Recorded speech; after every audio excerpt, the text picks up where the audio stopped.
নমস্কার বন্ধুরা, তনুতীর্থ রান্নাঘরে আপনাদের সবাইকে স্বাগত। চলে এলাম আরও একটা রেসিপি নিয়ে। আজকে আমি বানিয়ে দেখো কাশ্মীরি পনির।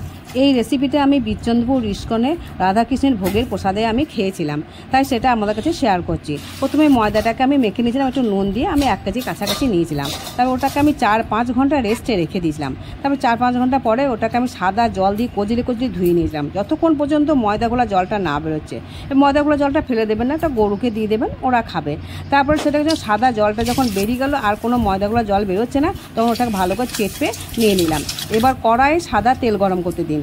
সাদা তেল গরম করে এবার ওইগুলো আস্তে ছোটো ছোটো ডাব ডাব করে কেটে আগে থেকে রেডি করে রাখলে ভালো, নাহলে আপনার ডাব ডাব করে কেটে তেলের মধ্যে দিয়ে দেবেন, আর দেখবেন ফুচকার মতো ফুলে যাচ্ছে, খুব ভালো লাগবে। দেখবেন সবগুলো একে একে ভেজে তুলে নেবেন।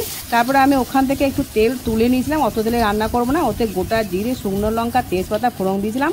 আর আমার আগে থেকে জিরে ধনে বাটা ছিল, শুকনো লঙ্কা, আদা বাটা, কাজু, চারমগজ বাটা, এলাচ, দারচিনি বাটা, এগুলোকে সব আমি একে একে বেটে নিলাম। এগুলো একে একে এগুলো সবগুলোকে দিয়ে ওর মধ্যে একটু বাটি ধোয়া জলটা দিয়ে ওর মধ্যে নুন, চিনি, হলুদ, কাশ্মীরি লঙ্কা গুঁড়ো দিয়ে ভালো করে কিছুক্ষণ কষিয়ে নিলাম।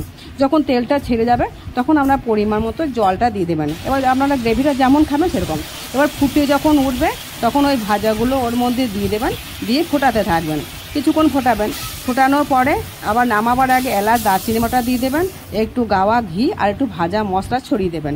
একটু বেশ মাখো মাখো করে নামালে মনে হবে যেন যেটা নিরামিষই রান্না, পনিরের মতো লাগছে, এটা মনেই হবে না, মনে হবে যেন কোনো মাংসের চর্বি খাচ্ছি কি ডিমের তরকারি খাচ্ছি। রুটি ভাতের সাথে খুব ভালো লাগবে, একবার বানিয়ে